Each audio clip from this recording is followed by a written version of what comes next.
newest song, right? Yeah, that one came out in January. That version won't be on the album. I didn't end up liking that version. So the version on the album is different. It's more of like a jazz blues. It's very like on that song alone, I took a lot of like interest in Whitney Houston whenever I was writing that song. So the version on the album is very like dance with somebody kind of thing. I wanna dance with somebody. I was just about to sing that. With somebody you know. Yeah, it was the other. Oh, I wanna dance with somebody. I love. You got that rasp. I love it. You got that raspy voice. I love it. It was just from smoking too much whenever I was younger. Me too. That's why I go like this. I sound like this, you know.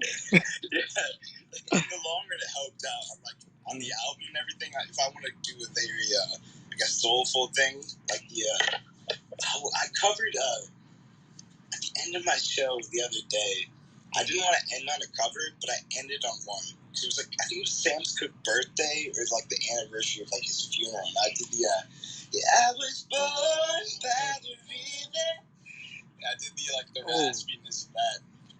And, you gotta finish that. Give me that one line. I was born with a little. Yeah, I was born by the river. There we go. I love it. You sound beautiful. Like you really do. You sound really good. Okay, so when did you start singing, bro? I was 14 or 15. I got thrown into it. Actually, I did not want to be a singer by any means. I wanted to go to school for biology, and then I wanted to major and be a lawyer. Right. So I wanted to be that kind of asshole. So it clearly didn't work out. Well, now you got lawyers working for you. Now you're the man. They're expensive. Yeah, they're expensive though. Let me tell you something. If you get a public defender, it's the same thing, bro. Get yourself a public defender. Same thing. No, don't do that. Yeah, I've got four lawyers now. I got a copyright one. I got an ASCAP one. I got one for Big Machine Records, and they're doing the job. Always. Oh man, the copyright one, especially.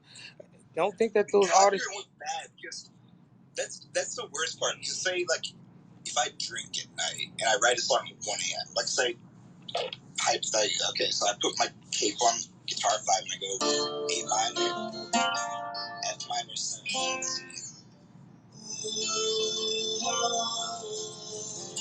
like that alone, send it to a copyright person, they'll send you 27 songs back. Like, it could possibly be ripping off this.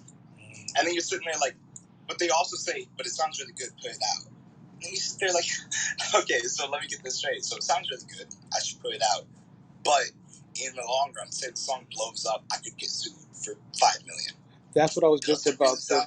I was about to say that because I know a lot of artists, major hits. They said like it was Cisco Thong song.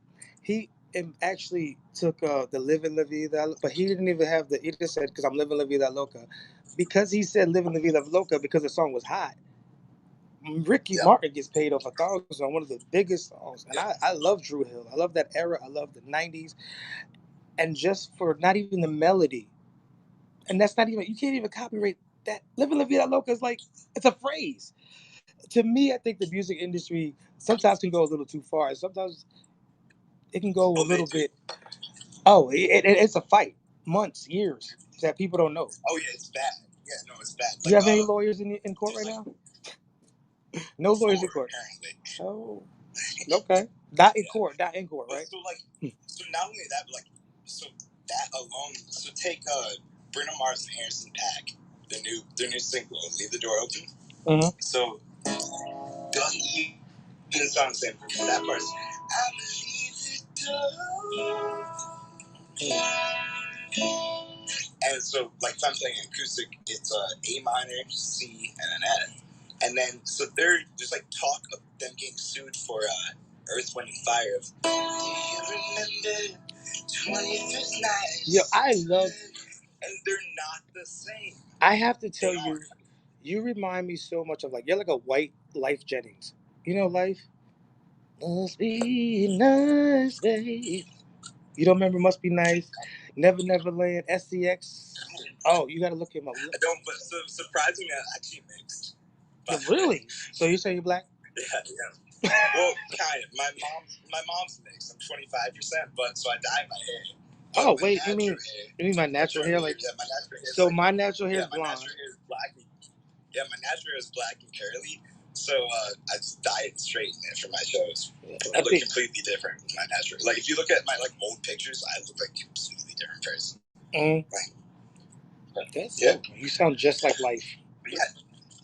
Really? Not just like him, but you have like this, like the singers that I love, like I gravitate. Life. Let me say, if you listen to him, he'll inspire you. It's spelled Lyfe. I guarantee you probably would know him. I hear. Yeah, let me look him up. Life Jennings. What's the popular song? I would say Never Neverland. Here, I'll type that one too. I bet. Yeah, I'll check it out. Like what genre of music is it? R&B.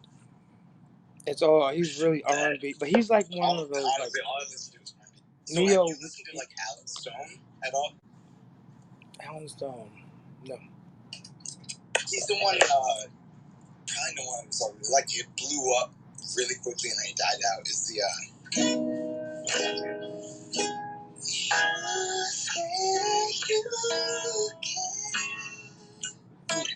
Boy, you got those holes. It's like unaware. It like blew up on like American Idol. Like 1 million people like covered it. Yo, that's a bunch of stuff. Like, dude, so it's this white guy, like super white. Like, so I think he's like half albino or something. Like his dad. I'm not even kidding. Like the easiest white guy you've ever seen. Yo, you gotta be an Aries. Are you Aries? No, I'm a Taurus. Huh, okay. Taurus. Yeah, my birthday just passed, yeah. So, but look, he like puts out this shit, and then he covers Roses by Outkast. Sounds better. Like, I've been saying, like, keep my, I love Andre 3000. Yeah, but he can't sing like that. Andre's a good... Dude, no. Sings an R&B version of it. Sounds better. And then it goes from Roses into fucking Sex and Candy. Like the I smell sex and goes into that shit. Yeah. Yo, that's pasty white, and he's sitting on top. Dude, he's sitting on top of the Capitol Records building. They offered him a record deal, and he said, "Give me a camera, a cameraman, and then I'll make my decision after." Record the YouTube video, and then told them no on camera. The dude's a fucking savage. Yo, like, dude, he's fucking amazing. That's amazing, yo. That really is. You ever where you from naturally? Like, that's a natural. Like, so I was born in Canada. I grew up in. Yeah, so I was born in Canada, Toronto, Ontario, and I grew up in Nashville for most of my life, and then I moved around a lot after that. So I went to like North Carolina, LA, San Francisco, Montana, Alabama, Florida. Currently, I'm on an island off the coast of Pensacola. Right now. Pensacola. Wait, that's I gotta wait. Where's Pensacola? Pensacola is It's like the Panhandle, like right on the line of like Alabama and Florida. Okay. Alabama. Yeah. That's what So right now it's 4:30. Yeah, it's 4:36 for me. I gotta be up at 7:30 in the morning to head to Panama City Beach to play a show. So it's kind of living the life, dude. That is really, brother. I'm really rooting for you, bro, because I feel like, I don't know, you have vibes that you give off that are really good. You can fake it till you make it like a motherfucker, but you have like, you don't let your own insecurities or whatever that bother you that day to stop you, and I like that. And you have good. Yeah. So the biggest thing that I learned, especially growing up around musicians, is the ego. I've tried not to have one, which sounds narcissistic saying I try not to have one, but I really try. I try to be humble about what I do and talk to anybody, no matter who they are. Like whenever like I play a show, I'll just talk to people for like a couple of hours and everything like that. And I feel like the biggest thing about musicians, the second music goes to their head and they think they're the shit, then they want to dip out and forget about everybody. Yeah, it's called retire. So I feel like they want to retire on a one single. It's so stupid. Like, yeah.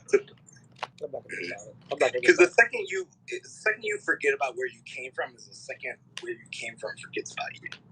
Like, and you don't want that. Can you repeat that one more time?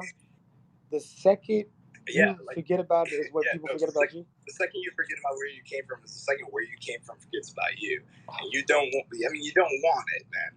I mean, the second everything that built you up to where you are, if you throw that out the window and it throws you out too, best of fucking luck to you. Because you might be fucking amazing. Take John Mayer, for example. One of my biggest inspirations. Yeah. But came 2013, he did a Rolling Stones interview. Fucked himself. He was smoking a lot, he was drinking a lot, and then said he was dating Jennifer Aniston at the time, and called her his own personal brand of heroin. Made a bunch of sex jokes, and they aired it, and they put it on the magazine. Of course they are. Dipped. Yeah, he dipped for a year and a half. He ended up getting vocal cord cancer. He got throat cancer. And humbled him fucking immediately. He got Botox injected in. Couldn't talk for a year. Botox. Could only play guitar. Oh. And, so John Mayer released a song yesterday. And so he's not known at all now. He doesn't reach the charts. Doesn't do anything, but he doesn't care, dude. If you look up any interview that's came out in the past couple of weeks or months about John Mayer, the most humble dude. Lives in Montana now. Tiny ass house, doesn't do anything, drives a Jeep Wrangler. I'm trying to think. Kind of lives Is that he's a genuine dude. Was he the one that was a hoe? He was always cheating on his girlfriend. Every girlfriend. Yeah, he's the one that dated Taylor Swift, Katy Perry. Yeah, that's him. John. Yo, he was. Yeah. I remember I was doing an internship a long time ago, and he was on that label. I think it was Warner Brothers. Yeah, no, he was a piece of shit. Which, keep in mind, I was a big fan of his, man, because his songwriting was amazing. I'm not gonna lie, I wasn't a fan of him. Even then, he was a great songwriter. The fucking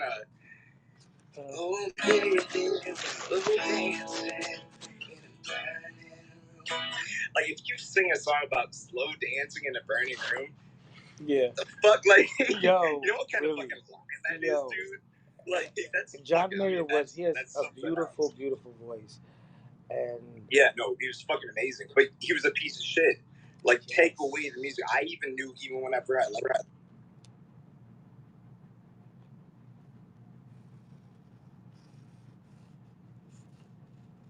Wait, what happened?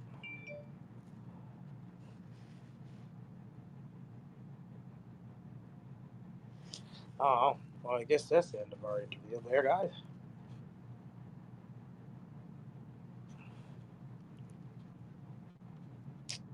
Yeah, man. Well, if it's God's will, we'll get him back.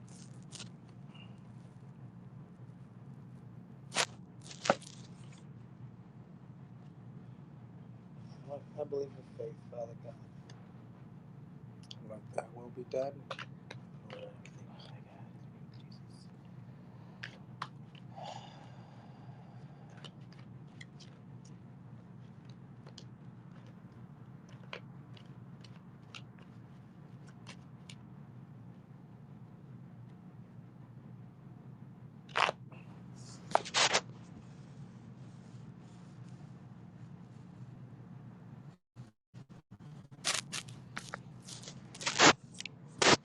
Oh, guys, I guess that's the end of the interview.